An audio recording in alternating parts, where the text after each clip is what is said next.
I moved to another state, got a promotion, and no one in my family noticed. Then my cousin posted a photo of my condo, and Mom texted, "You could sell it to help your sister." But I knew why I was hesitating. My family. My mother, Sharon, is 54, an administrator at a dental clinic, a woman with an iron will, and the conviction that the eldest daughter is always more important. Linda, my sister, 32, a supermarket cashier, a single mother to 3-year-old Jason.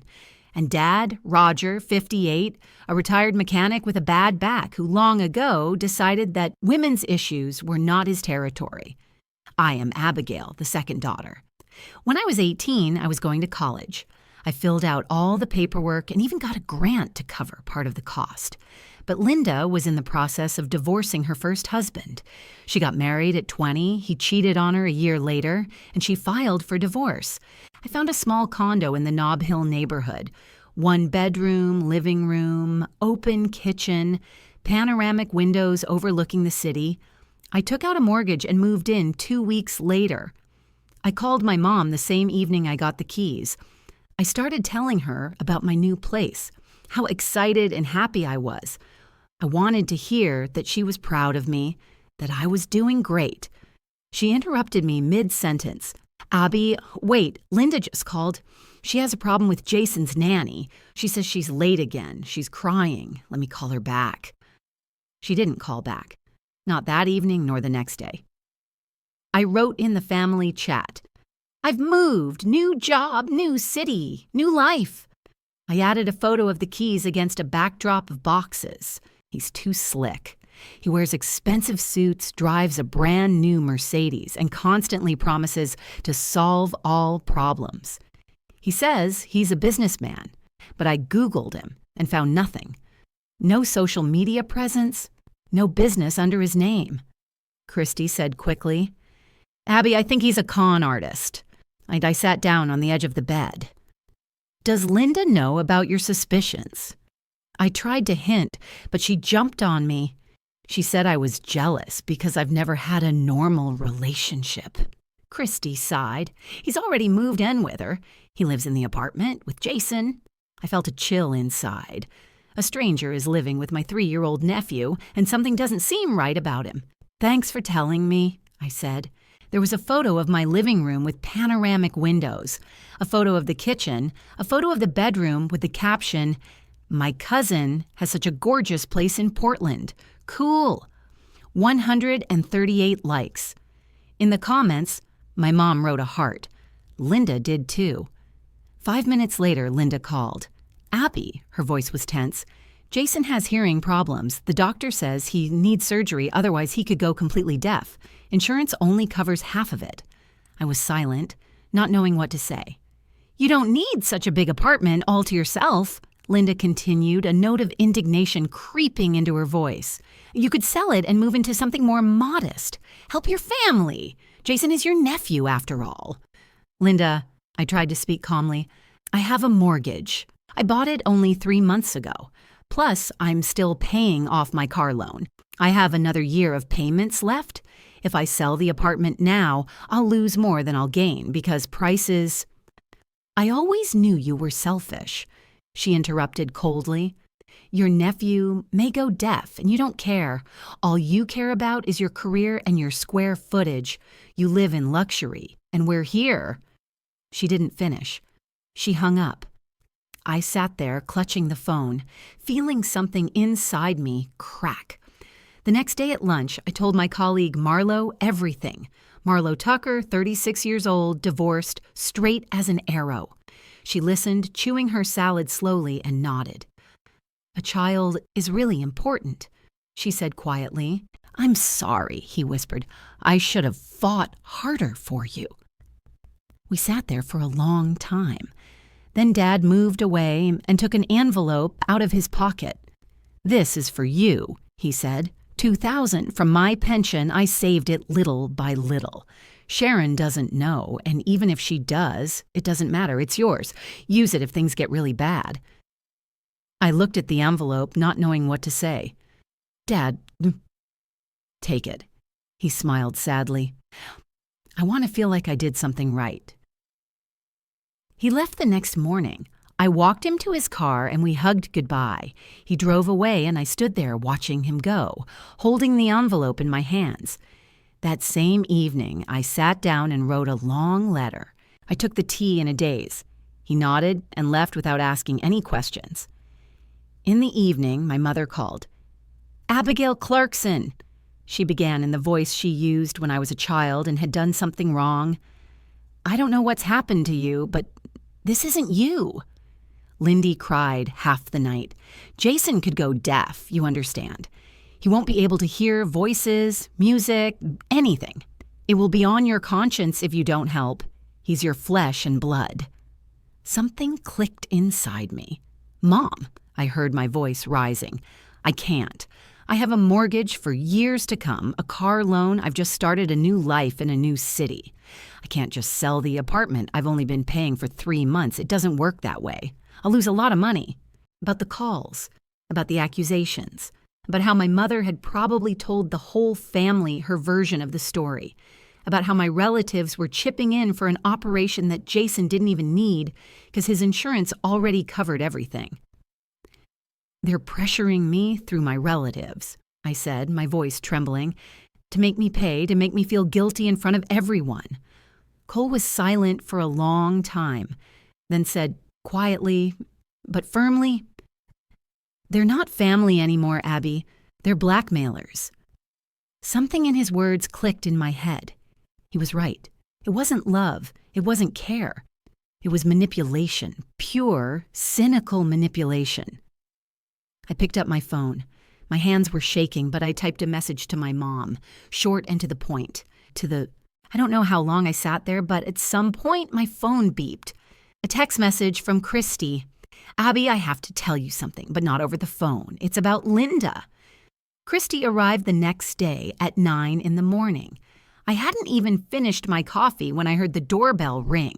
She stood on the doorstep with 2 cups of coffee from some coffee shop, looking like she hadn't slept all night.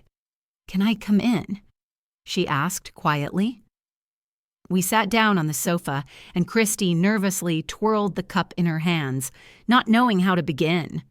"Abby, I didn't want to post that photo," she began. "Well, I did, but I didn't know that.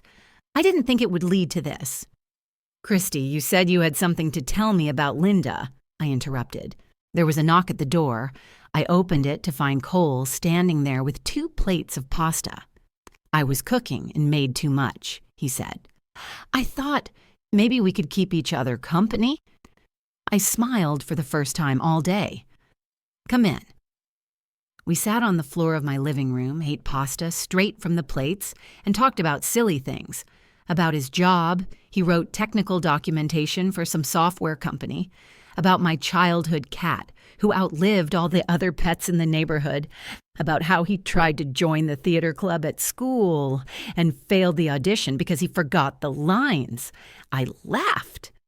And suddenly, I realized, and I couldn't remember the last time I laughed so easily. "Thank you," I said as he was about to leave. "For what?" Cole asked, surprised. For seeing me." He smiled, nodded, and left. I went to bed that night with a strange feeling of calm, not knowing what the future held for me. My mother's reply came soon after, a short text message. "If that's what you think is best." No emotion, no questions, just cold acceptance of the fact. I stared at those words and didn't know what to feel. Linda sent a whole tirade an hour later. The messages came one after another. I couldn't even read them all. "You betrayed us. You forgot what family means. I hope your career is worth losing, all of us. Jason will ask about you, and I'll tell him the truth, that his aunt is a selfish bitch." I read and felt only emptiness, not even anger, just exhaustion. She was honest, after all, and didn't want any of this to happen. When Christy left, I picked up the phone. My hands were shaking, but I dialed Linda's number. She answered after the 3rd ring. "What is it?" Her voice was cold and defensive. "Linda, I want to ask you about Jason's surgery, I said calmly, very calmly. Does the insurance really only cover half? Pause. I could hear her breathing. Of course. I told you. Are you sure? Because I heard there are special programs for single mothers. Maybe it's worth checking. Abby, I've already checked everything. Her voice became sharper. Don't you believe me? I just want to make sure there aren't any other options that would suit everyone. I squeezed the phone. Because if the insurance can cover more, after all, then... You know what? Linda snapped. So what if it covers more?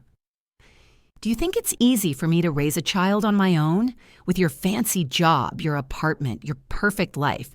You don't understand what it's like to count every dollar, to worry that there won't be enough money for food at the end of the month. I counted. I replied quietly. 5 years, giving half my salary to you. I know how it is. It was your decision, she shouted. No one forced you. Mom forced me. Constantly. Every time I tried to save money for myself, she said I was selfish. Because you are selfish.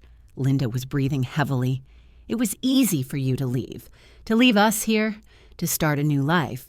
Uncle Curtis, I have a mortgage and a car loan. I've only been at my new job for 3 months. I physically can't give that kind of money right now. I understand. He sighed. Listen, don't pay attention to the others. They don't know the whole situation. They've only heard one side of the story from your mom. But most of them didn't ask questions. Most of them just judged. By the end of the day, I had 14 missed calls and a bunch of text messages from relatives I hadn't seen in years. In the evening, I sat on the floor of my living room, hugging my knees and trembling. Cole knocked softly. I'd forgotten to lock the door. He came in, saw me, and immediately sat down next to me. What happened? He asked quietly. I told him I held 5 meetings, found compromises, convinced the owner to lower the price a little and the buyer to accept most of the terms. 3 weeks later, the deal was closed. The agency threw a party. The whole team gathered in a small bar near the office. 12 agents, the boss, and a couple of assistants. Marlo got drunk and hugged me so tightly that I could barely breathe. You're a star, she shouted to the whole room. This girl closed a deal that everyone else turned down. Who's cool? Abby's cool.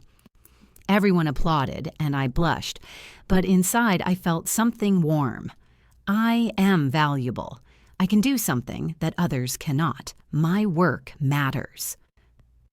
Cole was waiting for me at the entrance when I returned home that evening, about the move that no one noticed, about Linda's lies. Vanessa listened, nodding occasionally, taking notes. When was the last time someone asked how you were? She asked gently when I finished. I opened my mouth and realized I couldn't remember. I don't know, I whispered. Your family taught you that your needs don't matter, Vanessa said. That love is measured by sacrifice. But that's not love, Abigail. That's exploitation. I cried right there in her office. She handed me tissues and gave me time to cry it out. 4 days after that conversation with Linda, my dad showed up unexpectedly. He just knocked on the door in the evening. I opened it. He was standing there with a small gym bag, looking tired. We didn't talk about it out loud. We didn't give it a name, but we were together. He kissed me before bed when I came over to watch a movie. I made him breakfast when he stayed over. We went for walks in the park, holding hands. Nothing dramatic, nothing ostentatious, just us. One evening, as we lay on his couch, he suddenly asked, "Have you ever thought about going back to college?" I looked at him in surprise. Honestly? No, I'm 28. It's too late. Too late? He smiled. Abby, there's a woman who works at my company who's 52. She just finished her master's degree in programming a year ago. It's never too late. I tried to tell them not to ask you, that you have your own life, your own debts. But, he paused, searching for words. Your mother grew up in a family where the older ones always came first. He continued quietly. Her mother, your grandmother, died of cancer when Sharon was 20. Do you know why? Because she spent all her money on her brother's wedding instead of treatment. She said family was more important. For your mother, that's a sign of love.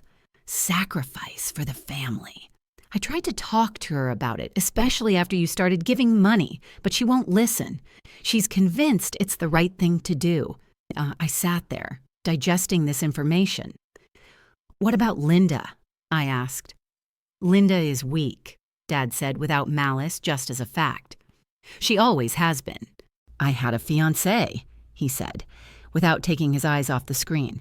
We were together for 4 years. We were engaged. We were planning our wedding. I was silent, waiting for him to continue. She was difficult. He smiled without joy. She constantly blamed me for all her problems. If she had a bad day at work, it was because I didn't support her enough. If she had a fight with a friend, it was because I didn't give her the right advice. If she was sad, I didn't do enough to cheer her up, and I believed her. I thought I really wasn't trying hard enough. He finally looked at me.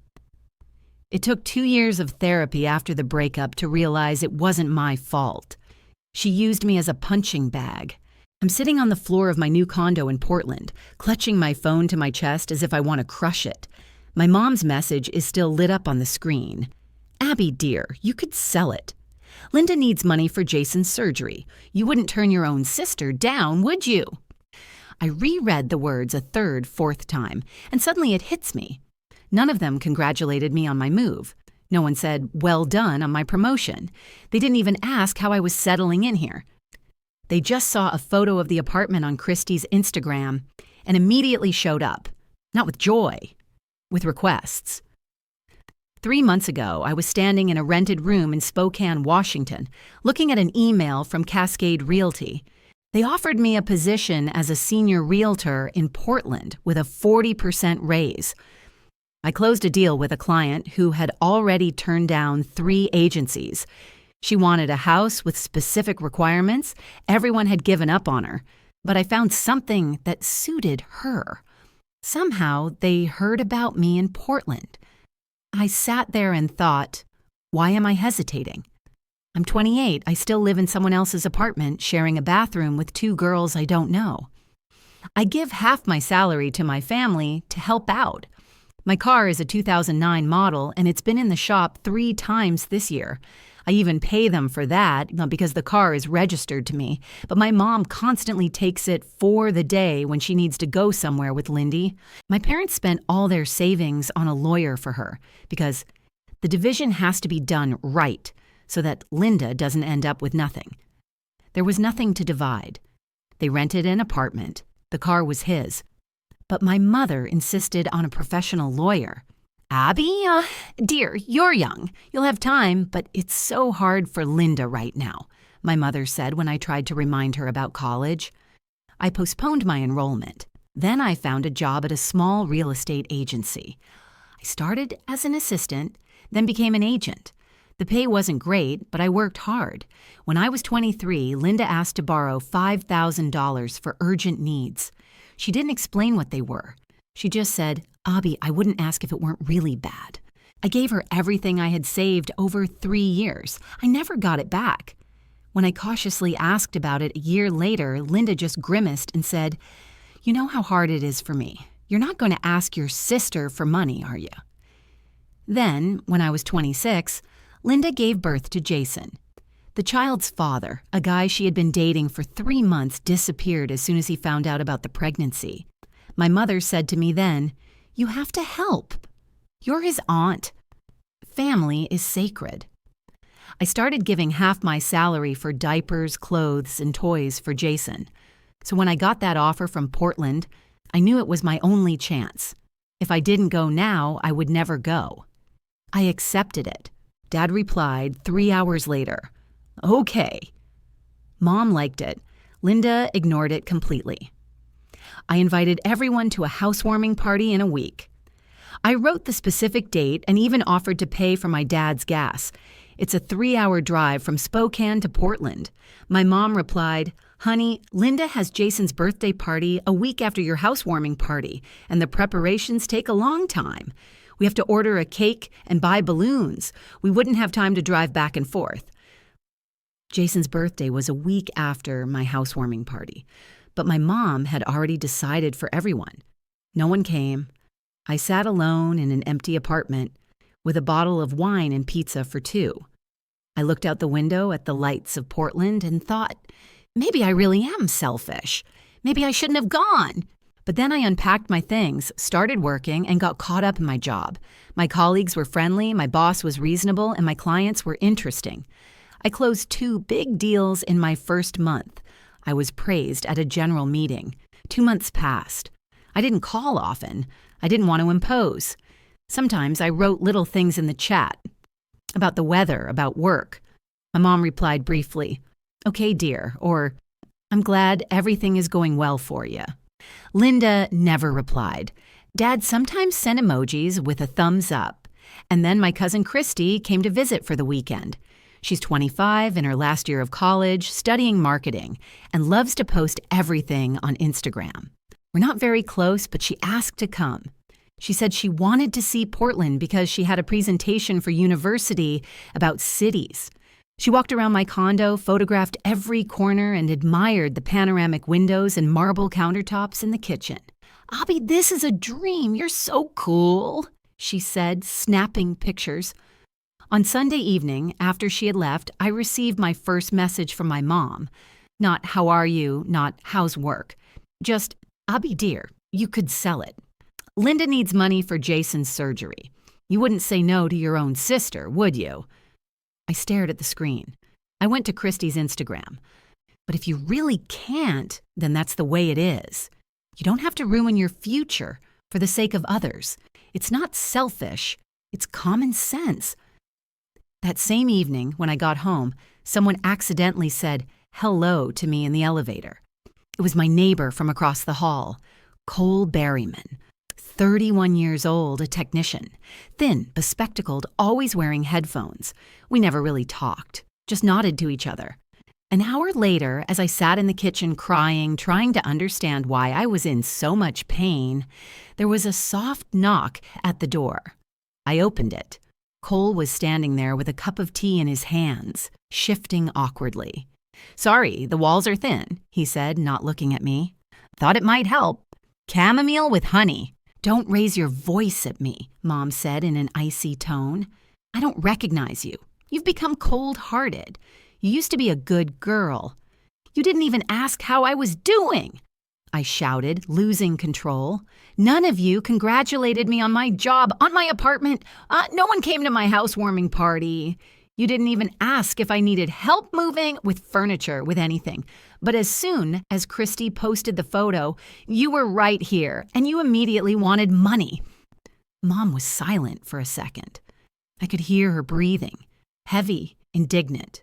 "I don't recognize you," she repeated quietly, with a kind of cold sadness. And she hung up. I slid to the kitchen floor, trembling. Tears flowed freely. I didn't even try to hold them back. I didn't want to hear excuses. I wanted to know the truth. She took a deep breath. "The night before last, I was at your mom's house. I stopped by to pick up some old textbooks she promised me for my coursework. Linda was there too, sitting in the kitchen, talking on the phone with a friend. She didn't know I was in the hallway." Christy fell silent, biting her lip. And what did she say? I felt my heart racing. She said, Christy looked me in the eyes and said, "The insurance covered everything. Imagine that. Through that program for single mothers. But I'm still going to collect some money from relatives just in case. Jason will need it too. All kinds of equipment. And it wouldn't hurt for me to save a little." I sat there, feeling everything inside me go cold. "Are you sure?" was all I could say. "Abby, I heard it with my own ears." Christy grabbed my hand. I felt so ashamed about that photo. If I had known they would use it for this, I really thought I was just bragging about you. I got up and walked to the window. Portland looked peaceful. The sun was shining. People were walking in the streets, and I felt something shifting in my head. My sister had lied. My mother probably knew too. They wanted me to sell the apartment, take on debt, ruin my new life. All for money they didn't really need. "Thank you for telling me," I said, turning to Christy. She looked guilty, but I couldn't be angry with her. "And we're stuck here, in this—" "You lied about the surgery," I interrupted, Insurance covers everything, and you wanted to save money just in case. Silence. Who told you? Linda's voice became dangerously quiet. Does it matter? What matters is that you lied, and Mom knew too, right? Go to hell, Abigail, Linda hissed. I hope you're lonely in your fancy apartment. I hope you suffocate in your perfection, bitch. She hung up. I blocked her number before I could change my mind. For the next 2 days, I walked around in a daze. At work, Marlo noticed that something was wrong with me. During lunch, I told her everything. She listened without interrupting, then wiped her mouth with a napkin and said, "You need to see a psychologist." What? I didn't expect that reaction. No offense, Abby. It's just, what you're describing is years of psychological damage. You need to work through this with a professional, not on your own. I speak from experience. She gave me the number of her therapist, Vanessa Chow. I made an appointment for the earliest available slot 3 days later. Vanessa turned out to be a woman of about 42, with short hair and a calm gaze. Her office was cozy. Soft chairs, dim lighting, the smell of lavender. I sat down and didn't know where to start. "Tell me why you're here," she said simply. And I told her about my childhood, how I always came second, about college, which I never finished, about the money I gave away over the years. "Hi, Abigail," he said. "Can I stay the night?" Of course I let him in. I made dinner, pasta with sauce, nothing special. We ate in silence. Dad looked around the apartment and nodded approvingly. "Nice place, so," he said finally. "Cozy." "Thanks." Another silence. "Did Mom send you?" I asked bluntly. Dad sighed and put down his fork. "Yes, she insisted that I come here, talk to you, convince you to sell the apartment." He looked me in the eyes. "But I'm not going to do that." I raised my eyebrow in surprise. "Why?" "Because it's wrong." He rubbed his face with his hands. "Abby, I'm not stupid. I've seen what they've been doing to you for years. I know Linda has the money for the operation. The insurance covered everything. I know she lied. She doesn't know how to fight. She doesn't know how to stand her ground when she needs to. And Sharon knows that. That's why she holds on to her tighter, afraid that something will happen if she doesn't back her up all the time." "What about me?" My voice broke. "Don't I deserve to be looked after?" "You're strong." Dad reached across the table and touched my hand. "You've always managed on your own. And Sharon decided that since you can manage, you don't need help. It's unfair. I know. I tried to intervene before, but after years of not being listened to, I just got tired. I stopped trying, and I owe you for that." I cried. Dad got up, walked around the table, and hugged me. I couldn't remember the last time he'd done that. I addressed it to my mom, but I also sent a copy to my dad and even to Linda, after unblocking her for a minute. "Mom, Dad, Linda, I love you. But I can no longer live the way I have been living. I will not sell the apartment. I will not give money without a clear plan for repayment and a receipt. I am available for calls once a week on Sunday evenings. The rest of the time is my life, my work, my decisions. This is not selfishness. It is survival. I gave you money for 5 years. We're forgetting about myself. But now, no. If you can't accept that, I'm sorry, but I won't change my mind. With love, Abby." I pressed send and felt both relief and horror. What if they stopped talking to me altogether? What if I really lost my family? Dad wrote in the evening, "I understand. Hang in there, daughter." That was all. But for some reason, those words warmed me the most. For the next 2 weeks, I shut myself away at work, literally. I came in at 8 in the morning and left at 7 in the evening. I took on additional clients, went to shows, and put together proposals. Marlo sometimes looked at me with concern, but said nothing. And then that deal came along. Commercial real estate in downtown Portland, an old warehouse that the owner wanted to convert into office space. The price? $500,000. 3 other agencies had already turned it down because the buyer was problematic. constantly changing the terms, wanting a discount, nitpicking every little thing. I took it on. He was sitting on the steps with 2 cups of coffee. "I heard you're the hero today," he smiled. I sat down next to him and took a cup of coffee. "Who told you?" "You were shouting on the phone with Marlo in the elevator." He raised his eyebrows. "The soundproofing here is terrible, by the way." We laughed. Lately, we had been spending more and more time together. He came over for dinner. I went to his place. We watched movies, cooked together. He made incredible lasagna. Just sat and talked. No pressure, no expectations. He didn't try to fix or save me. He was just there. One evening, while we were watching some old movie about a robbery, he suddenly started talking about his past. And I let her because I thought that's what love looked like. "Why did you break up?" I asked quietly. "She cheated on me with my friend. And then she said it was my fault because I was emotionally unavailable." He shrugged. "The funny thing is, I believed her at first. I thought maybe there really was something wrong with me." I reached out and touched his hand. He intertwined his fingers with mine. "You're better off without her," I said. I know that now." He squeezed my hand, but it hurt at the time, feeling inadequate.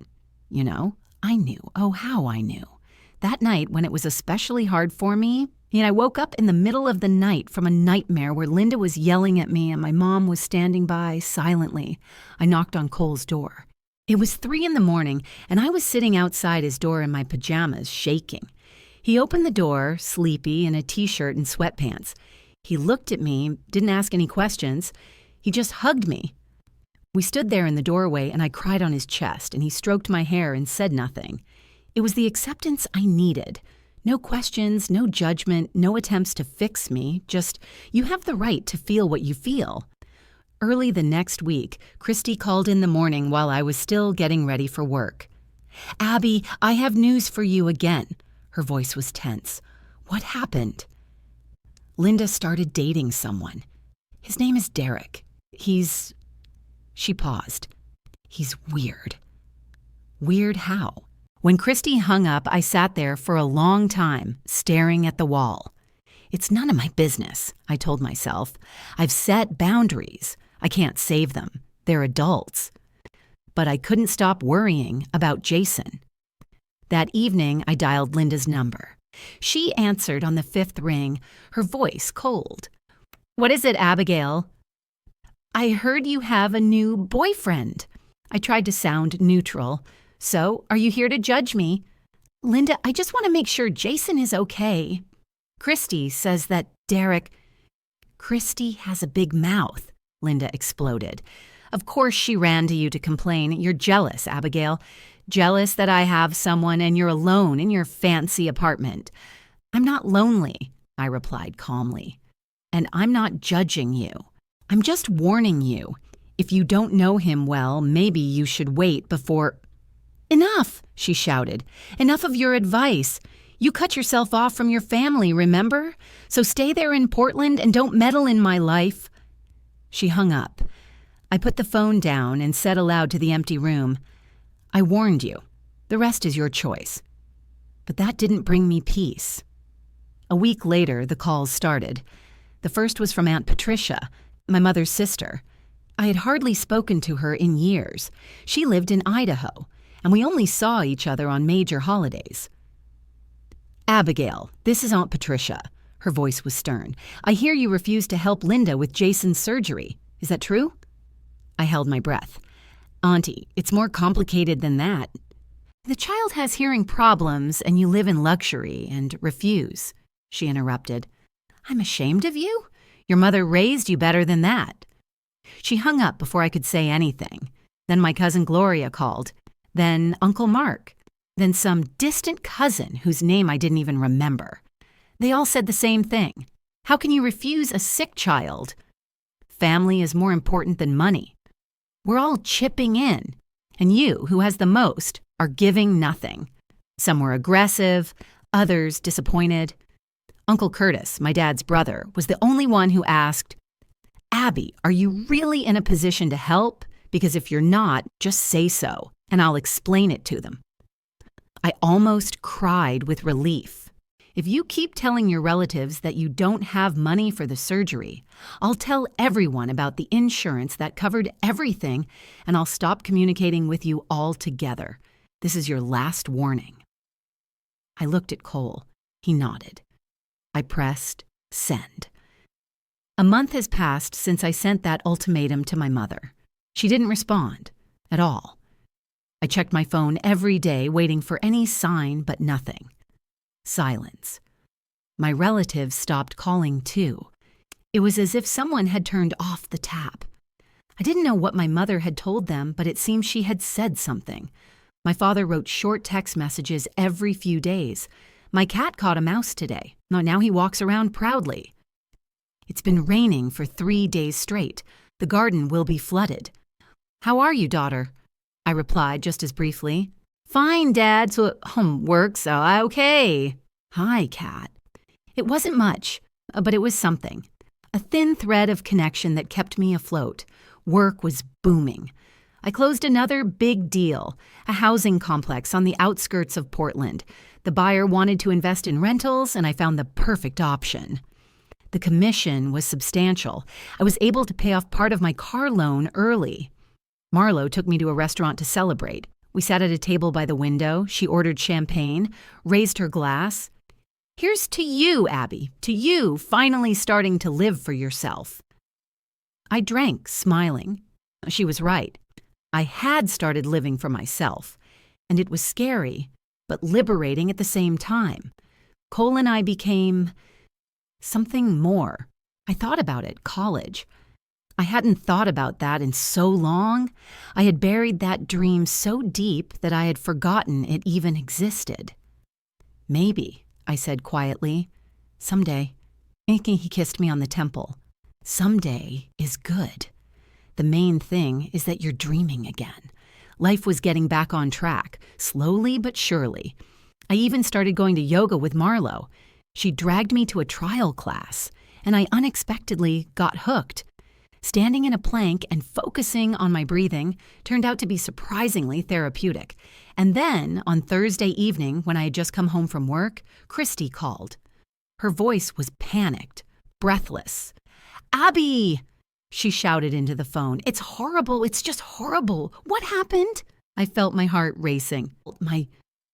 Derek, Linda's boyfriend, he's gone.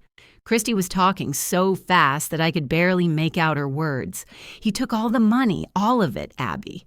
The money my relatives gave us. The money my parents gave us. Jason's insurance money, everything. I sat down on the sofa, feeling my legs give way. Tell me everything in order, I said as calmly as I could. Christy took a deep breath, trying to calm down. The day before yesterday, Linda came home from work. Derek was gone. His things were gone. She thought maybe he had gone somewhere, but then she checked the bank. The account was empty. He had access to her card. She had given it to him because he said, couples shouldn't have secrets. He had withdrawn everything, all the money. Oh my God, I whispered. Linda reported it to the police, but it turned out that Derek Walsh was a fake name. The driver's license he showed her was fake. Even his phone number was disconnected. He disappeared as if he had never existed. I covered my face with my hands. I warned her. I told Linda that something was wrong, but she didn't listen. How's Linda? I asked. Not good, Christy said, her voice quieter now. She hardly leaves her room. She's not eating. Jason is at his parents' house right now. Linda says she can't look at him. She feels like a terrible mother. I was silent, not knowing what to say. Your mom's been trying to call you, Christy added, but she says you're not picking up. I looked at my phone. 3 missed calls from my mom today. I hadn't noticed them. Thanks for telling me, I finally said. When Christy hung up, I sat there for a long time, staring at the wall. The phone rang again, my mom. I hesitated, then answered. Abby. My mom's voice trembled. Please help. Linda lost all her money. That crook took everything. Oh, she has nothing to pay the rent, nothing to buy Jason food. Please, dear, I beg you. Mom, I interrupted, I can't make up for everything. I don't have it. At least a little. Mom was crying now. Anything, Abby. She's your sister. I took a deep breath. I'll give you $500 a month for Jason's food. I'll transfer it directly to Dad's account with a receipt that the money is going specifically for the child. Mom fell silent. 500? But no more, I said firmly. I have my own debts, my own bills. 500 is all I can do. If that's not enough, there's nothing I can do to help. Silence. Then my mother said quietly, You've changed. I just don't want to be a walking ATM anymore, I replied. I heard my mother inhale as if she wanted to say something, but then she just said, Oh, okay, thank you. 500, that's still help. We hung up. I sat there trembling. Setting boundaries was difficult, every time. But I didn't give up. The next day, my dad called. Thank you, daughter, he said, for your help. It's for Jason, I replied. Only for him. I understand. The money will only go to him, I promise. He paused. Linda lost her job, by the way. What? She was absent. She kept missing shifts for 2 weeks after that Derek guy showed up. She was given a warning, but she ignored it. She was fired the day before yesterday. I closed my eyes. One disaster after another. We took Jason in for a while, Dad continued. Linda needs to get her act together. She's not in a position to take care of him right now. That's right, I said quietly. Dad sighed. Abby, I want to tell you something. I've wanted to for a long time, but I couldn't bring myself to do it. Go ahead, Dad. I was afraid of your mother. His voice was quiet, like a confession of sin. She's like a hurricane. When we got married, I thought I could handle it, that I could be an equal partner.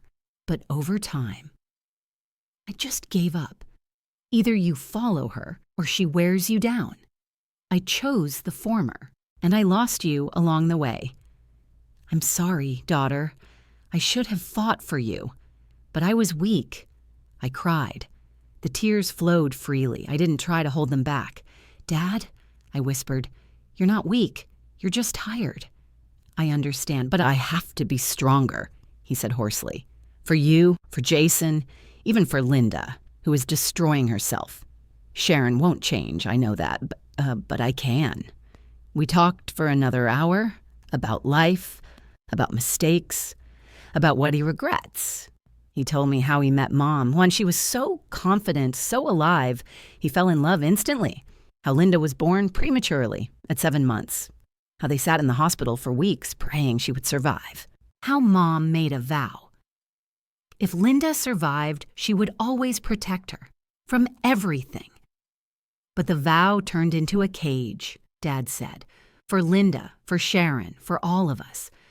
Sharon can't let go. She's afraid that if she doesn't control everything, something terrible will happen. I understood. Finally, I understood. Mom wasn't evil. She was scared.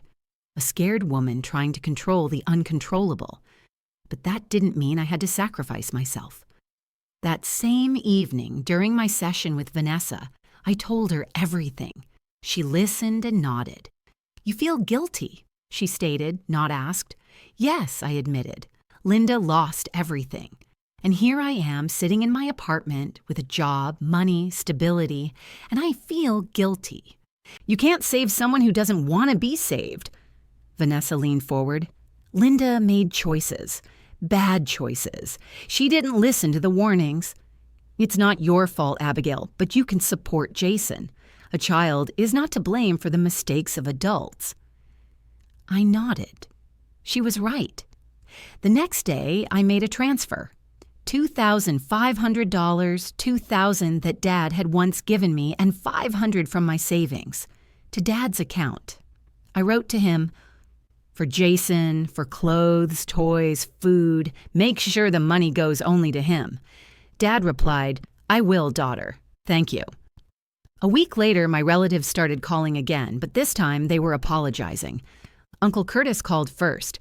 Abby, I want to apologize, he said bluntly. I found out the whole story about the insurance, about Linda collecting money she didn't need, about that con man. I'm sorry I judged you without knowing the whole story. Aunt Patricia called too. Her voice was softer than it had been before. Abigail, dear, your mother told me everything. I didn't know the insurance covered the surgery. Your mother, she only told me half the truth. I'm sorry. I was unfair to you. My cousin Melissa sent me a long text message. Abby, I'm so sorry. I gave Linda $300, thinking I was helping Jason.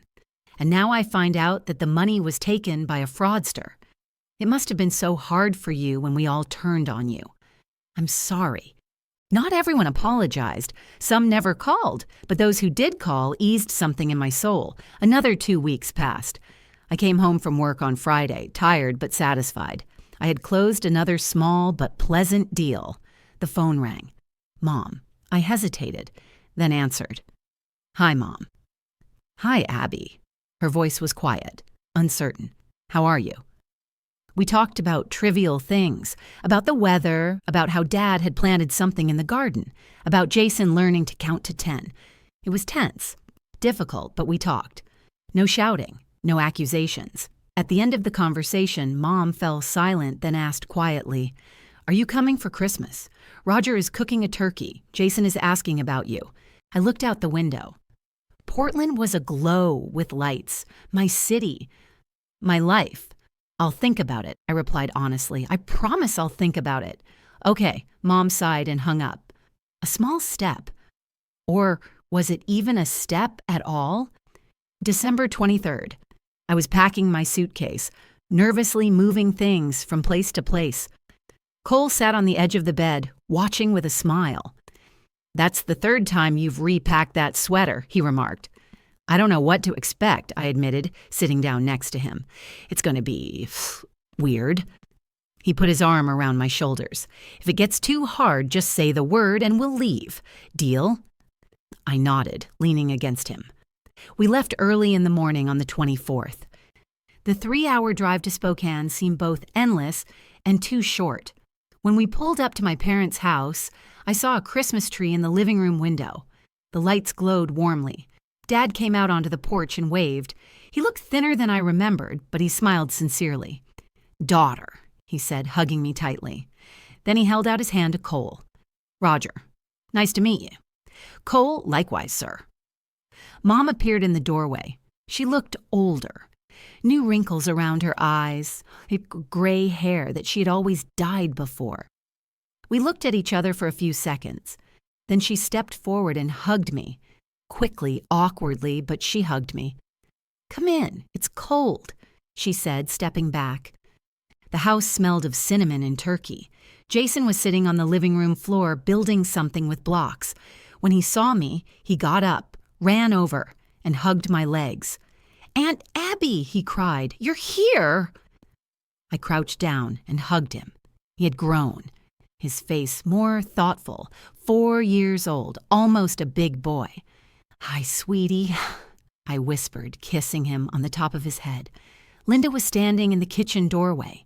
She looked exhausted, with dark circles under her eyes, wearing a faded t-shirt and jeans. We exchanged glances. She nodded. I nodded back. Mom bustled around nervously, offering us tea, coffee, cookies. She showed Cole where we would be sleeping, the guest room that used to be mine. I could see her trying to be polite, awkwardly asking Cole about his job, about Portland, about anything to fill the silence. Dad saved the day by calling Cole into the garage. I'll show you my old Ford. Maybe you know something about cars. Cole looked at me. I nodded. Go. He followed Dad. Mom, Linda, and I were left behind. Jason went back to his dice. Can I help with dinner? I asked, just to say something. The turkey's almost done, Mom replied, but you can peel the potatoes if you want. We stood in the kitchen, peeling vegetables in silence. Linda cut carrots. Mom checked the oven. I peeled potatoes, trying not to cut myself from the tension. Jason looks good, I said finally. He's already in kindergarten, Linda replied quietly. Dad and Mom arranged it. He likes it there. That's great. Another silence. Thank you, Linda said suddenly without looking up. For the money, for him. I didn't know what to say, so I just nodded. Dinner was strange. We sat at the table, ate turkey, and passed dishes to each other. Mom asked Cole about his family. He talked about his parents in Seattle and his sister, who was a doctor. Dad talked about the garden. Linda was mostly silent, feeding Jason. I felt like I was sitting at someone else's party. Everything was familiar, but at the same time foreign. After dinner, when Jason fell asleep and Cole and Dad were watching some show about cars in the living room, Linda went out on the porch. I saw her through the window, hesitated, then took 2 cups of tea and went out. "May I?" I asked. She nodded. We sat on the old wooden steps, which creaked under our weight. Linda stared into the darkness at the empty street, where rare streetlights barely illuminated the snow-covered sidewalk. "I envied you," she said suddenly without turning her head. "Always. You were smarter, harder working. You managed to do everything, and I was special. Mom always said so. Because I barely survived when I was born, and I thought that meant the world owed me, that I was entitled to more than others. I was silent, listening. I had a baby at 29 with a jerk of a husband." Linda smiled without joy. "I thought it would fix me, that motherhood would make me a better person. And then Derek." She paused. "It's my fault, Abby, everything. I didn't listen to you. I thought you were just jealous." She finally looked at me. "But actually, I was jealous of you. You left. You started a new life. And I was stuck here in this city, in this life I made for myself." "Linda." "Don't," she interrupted. "I'm not asking for forgiveness. I don't know if I can change. I don't know if I can be better, but thank you for not abandoning Jason when it really mattered. When I completely fell apart, you didn't turn away from him. You could have, but you didn't. But you, and that means more to me than I can say." I took her hand. She didn't pull away. "He's your son, but he's my nephew," I said quietly. I couldn't turn away, even if I wanted to. We sat there for a long time, holding hands, staring into the darkness. It wasn't reconciliation. It wasn't forgetting everything that had happened. But it was something. The beginning of something. The next morning, when I woke up, I heard voices in the kitchen. Mom and Dad were talking quietly. I lay there, listening. "She's changed," Mom said. "She's gotten stronger." "She's always been strong," Dad replied. "You just didn't see it." Silence. "I was afraid," Mom admitted quietly. "Afraid I would lose Linda. What if I didn't protect her all the time? Something would happen, like back then in the hospital when she was a baby." "But you lost Abby, Sharon. You almost lost her." "I know." Mom's voice broke. "I know." I quietly got up, got dressed, and went downstairs. Mom was standing at the stove, frying eggs. She turned when she heard me. "Are you having breakfast?" she asked. "Yes, can I help?" She nodded toward the bread. "Make some toast." We worked side by side in silence. Then my mother suddenly said, "Shall we bake cookies today like we used to?" I looked at her in surprise. "That's a good idea."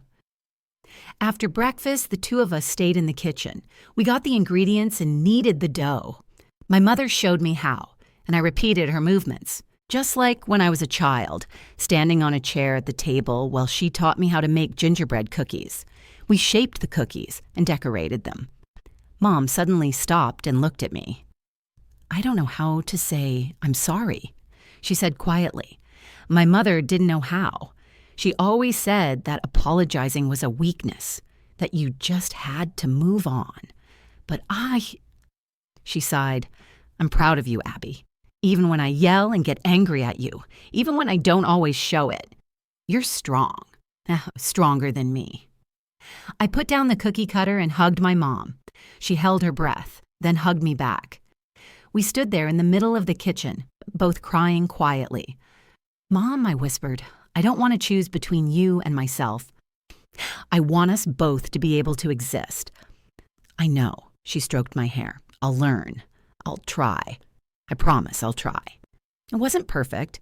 It wasn't a fairy tale reconciliation, but it was real, and that was enough.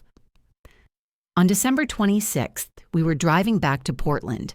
Cole was driving, and I was sitting next to him, looking out the window at the snow-covered roads. "Was it hard?" he asked, keeping one hand on the steering wheel and the other on my palm. "Yes," I looked at him, "but not as hard as I feared. It was possible. Difficult, but possible."